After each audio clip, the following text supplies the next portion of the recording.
ఆర్ఆర్బీఏఎల్పీ కోసం Sridhar's CCE November 30 free talent test. Qualify అయ్యి 1000 మందికి ఫ్రీ కోచింగ్.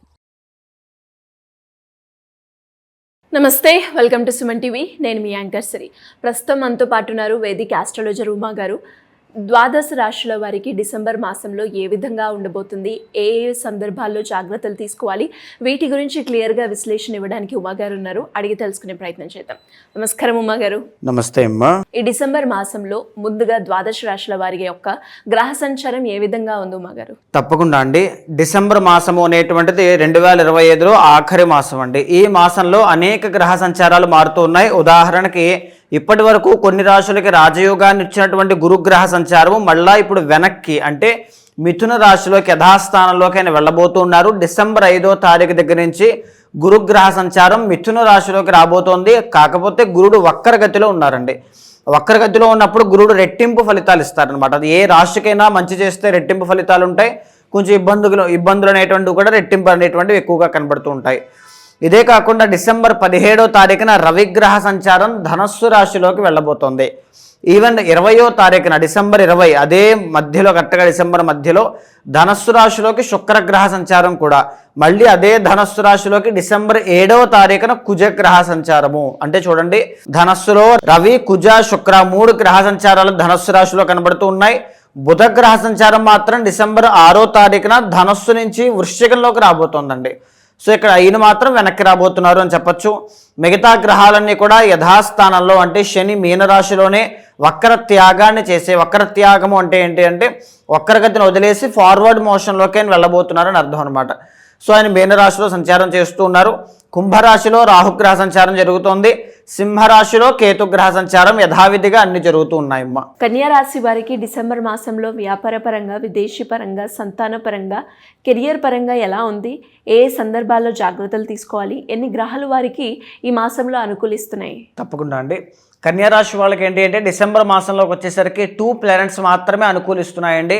ముఖ్యంగా ఏంటి అంటే కన్యారాశి వాళ్ళకి నవంబర్ ఎండ్ వరకు కూడా గురుబలం బాగుంది అని, మంచి అవకాశాలు, ఆదరణ, ఎర్నింగ్స్, ఇన్కమ్ అన్నీ బాగుంటాయని మనం చెప్పుకున్నాము. కానీ డిసెంబర్ స్టార్ట్ అయిన 5 రోజుల తర్వాత నుంచి గురుబలము అనేటువంటిది వీళ్ళకి తగ్గబోతోంది. గురుబలం ఎందుకు తగ్గుతుంది అంటే ఆయన 10th హౌస్లోకి ఎంటర్ అవుతున్నారు కాబట్టి గురుబలం తగ్గుతుంది. దీనివల్ల ఏంటి అంటే మీ ఎఫర్ట్స్ అనేటువంటివి ఇంకా ఎక్కువగా పెట్టాలి. లక్ ఫ్యాక్టర్ తగ్గుముఖం పడుతుంది కాబట్టి. సో అంటే ఏంటంటే ఇంతకుముందు మీరు 10% కష్టపడితే చాలు మంచి అవకాశాలు వచ్చేవి, మంచి ప్రయత్నాలన్నీ కూడా అనుకూలించేవి. కానీ ఇప్పుడు అలా కాదు. డిసెంబర్ 5th తర్వాత నుంచి ఇంకా ఎక్కువగా కష్టపడాల్సింది వస్తుంది. లేకపోతే డిసెంబర్ 5th తర్వాత చిన్న చిన్న అవమానాలు వస్తూ ఉంటాయి. కెరీర్ మీద బాగా ఫోకస్ చేయండి. ఎందుకంటే 10th హౌస్లో గురుడు కాబట్టి డబ్బుని కూడా సద్వినియోగం చేసుకోవాలి. ధననాశనం అని శాస్త్రం చెబుతోంది.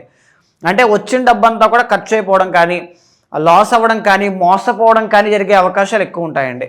సో ఆ విషయంలో బలంగా ప్రయత్నం చేయండి, కష్టపడండి, ఎఫర్ట్స్ ఎక్కువగా పెట్టండి.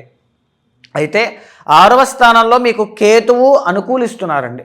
6th కేతు అనుకూలిస్తున్నారంటే ఏం జరుగుతుంది? కేతు ఇండికేట్స్ ఎప్పుడూ కూడా దైవబలం, డివోషనల్, స్పిరిచువల్ ఇంక్లినేషన్ అనమాట. మీరు ఏదైతే ఆలోచించి డీప్ మైండ్తో ఆ ఉన్నటువంటి స్పిరిచువాలిటీని మీరు ఎప్పుడైతే జాగృతం చేస్తూ ఉంటారో, నిత్యం భగవంతుడికి అర్చన చేస్తూ ఉంటారో, అనుష్ఠానం చేస్తూ ఉంటారో, అప్పుడు మీ లైఫ్లో ఏ ప్రాబ్లము మీకు రాదు. సో కేతు అనేటువంటి ఆయన అదే మీకు సూచన చేస్తూ ఉంటారు. సో డివోషనల్గా ఇంకా ముందుకు వెళ్ళండి, ఇంకా స్పిరిచువల్గా ముందుకు వెళ్ళండి. అప్పుడే మీ థాట్స్ అన్నీ కూడా సరైనటువంటి రీతిలో ముందుకు వెళ్తాయి. ఇది ఆల్రెడీ ఎప్పటి నుంచి నడుస్తోంది. ఈ పాయింట్ ఇప్పుడు బాగా గుర్తుపెట్టుకోండి. స్పిరిచువల్గా ఎంత మీరు ముందుకు వెళ్తే అన్ని మంచి ఆలోచనలు వస్తాయి, అంత మంచి రిజల్ట్స్ అనేటువంటివి చూస్తూ ఉంటారు. 4వ స్థానంలో శుక్రగ్రహ సంచారం యోగిస్తోందండి. సినీ, నాటక, కళారంగాలు కానీ, నృత్య, గీత, వాద్యాది రంగాలు కానీ, AI, virtual reality, women clothing, interior designings, furniture shops కానీ, ఇలాంటి ఆర్టిస్టిక్ టాలెంట్స్ ఉన్నటువంటి కళా వృత్తులు ఎవరైతే ఉంటాయో వీళ్ళందరికీ ఆదరణ కావాలి, ఫేమ్ కావాలి, నన్ను బాగా అందరూ పొగడాలి, ప్రోత్సాహం ఉండాలి, ఇలాంటి వృత్తులు అనమాట. అందరికీ కూడా చాలా బాగుంటుంది.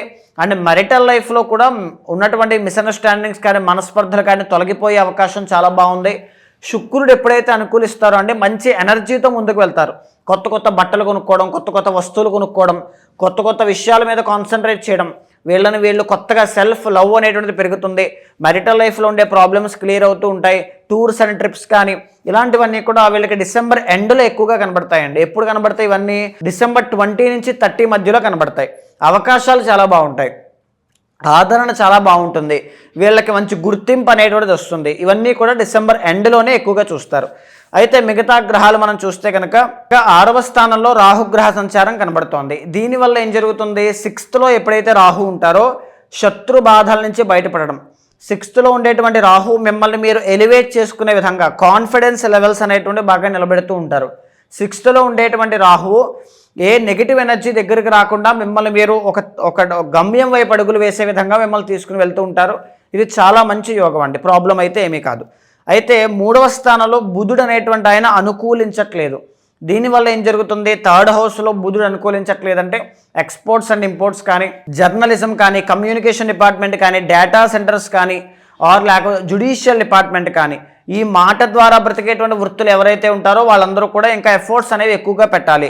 నన్ను అడిగితే కన్యారాశి వాళ్ళు స్టాక్ మార్కెట్ కానీ, షేర్ మార్కెట్ కానీ, ట్రేడింగ్ కానీ చేసేటువంటి ఎవరైనా ఉంటే ఇన్వెస్ట్మెంట్స్ అనేటువంటివి చేయొద్దు. ఎందుకంటే గురుడు బాగాలేదు, బుధుడు బాగాలేదు, వీళ్ళిద్దరే వీటికి కారణం అండి.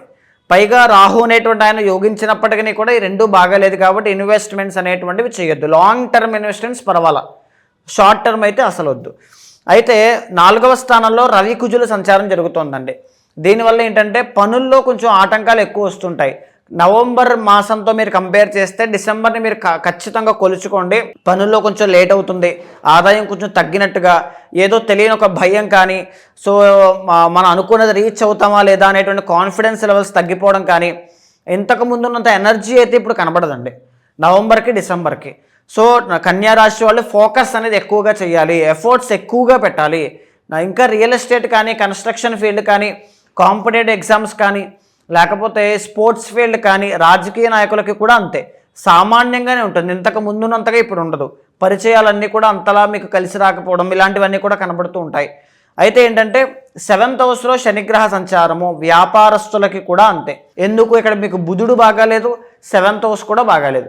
వ్యాపారస్తులు తెలివితేటలతో చాకచక్యంగా సమయస్ఫూర్తితో నిర్ణయాలు తీసుకుంటే తప్ప విజయాన్ని చూసే అవకాశాలు చాలా తక్కువ ఉంటాయండి. అయితే మేజర్లీ ఏంటి అంటే కన్యారాశి వాళ్ళకి గురుబలము అనేటువంటిది తగ్గుతోంది. ఒకవేళ మీరు ఏదైనా ఒక హై ప్రొఫెషనల్ జాబ్స్ కానీ, లేకపోతే ఎక్కువగా విపరీతంగా హై ఎర్నింగ్స్ వచ్చేటువంటి వృత్తుల్లో ఉండి గురుబలము అనేటువంటి హై ఇంపాక్ట్ మేమే చూపిస్తోంది అనుకుంటే తారాదేవికి సంబంధించిన హోమం చేయించండి.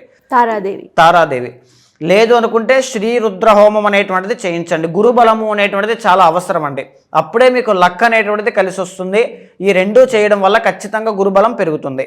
అయితే ఒకవేళ రాజకీయ నాయకులు మీరు ఎవరైనా ఉంటే మీరేం చేయాలి అంటే రవి బలము అనేటువంటిది పెరగాలి. రవి ఇంక్రీజ్ అవ్వాలి, బలం పెరగాలంటే ఏం చేయాలంటే ఫస్ట్ ఆఫ్ ఆల్ ప్రతిరోజు సూర్యోదయం కంటే ముందే నిద్ర లేవండి, ఆదిత్య హృదయాన్ని పారాయణ చేయండి. అప్పటికి ఏ రిజల్ట్స్ కనబడకపోతే అరుణ పారాయణ కానీ, అరుణ యాగము కానీ చేయించడం చాలా మంచిది. ఇలాగ మీ పర్సనల్ చార్ట్ చూసుకుని ఏ ముఖ్యమైన సమస్య ఉందో దానికి తగినటువంటి పూజలు చేయడం వల్ల తప్పకుండా మీకు రిజల్ట్స్ కనబడతాయి. ఈ మాసంలో వీళ్ళకి కలిసి వచ్చే రంగు ఏంటి మగారు? ఈ మాసంలో వీళ్ళకి కలిసి వచ్చేది వైట్ కలర్, చాలా బాగుంటుందండి, చాలా బాగా కలిసి వస్తుంది. కలిసి వచ్చే నెంబర్ 6 చాలా బాగుంటుందమ్మా. కలిసి వచ్చేవారు శుక్రవారం చాలా బాగా కలిసి వస్తుందండి. ఇంకా ఎవరికైనా కూడా ఎలాంటి సమస్యను అయితే ఎదుర్కొంటున్నారో ఆ సమస్యకి తగ్గట్టుగా పరిష్కారం చేసుకోవాలి అనుకునే వాళ్ళు ఎవరైనా కూడా మిమ్మల్ని అప్రోచ్ అవ్వాలి అంటే ఏ విధంగా ఉంటుందంటారు? తప్పకుండా అండి. ఇక్కడ ఏంటి అంటే మనీ విషయంలో కానీ, లేకపోతే బిజినెస్ విషయాల్లో కానీ, పార్ట్నర్షిప్ కానీ, మ్యారేజ్ చేసుకునేటప్పుడు కానీ, చేసుకున్న తరువాత డిస్టర్బెన్స్ వస్తున్నాయి, కలిసి ఉండాలా విడిపోవాలా చాలా సమస్యలతో, ఆర్ సంతానం విషయంలో ఎలాంటి అబ్బాయి పుడతాడు, అసలు ఏంటి విషయం, ప్రతిదీ తెలుసుకోవాలని చాలామంది జిజ్ఞాస ఉంటుంది, సందేహాలు ఉంటాయి, భయాలు ఉంటాయి. అలాంటి వాళ్ళందరికీ కూడా ప్రాపర్ గైడెన్స్ ఉంటే బాగుంటుందని చాలామంది ఫీల్ అవుతూ ఉంటారు. అలాంటి వాళ్ళు ఎవరికైనా సరే మీ వెనకాల తప్పకుండా నేను ఉంటాను. మీకు కింద కనిపించే నెంబర్కి కాల్ చేస్తే మా వాళ్ళు మీకు పూర్తి వివరాలు అందిస్తారు.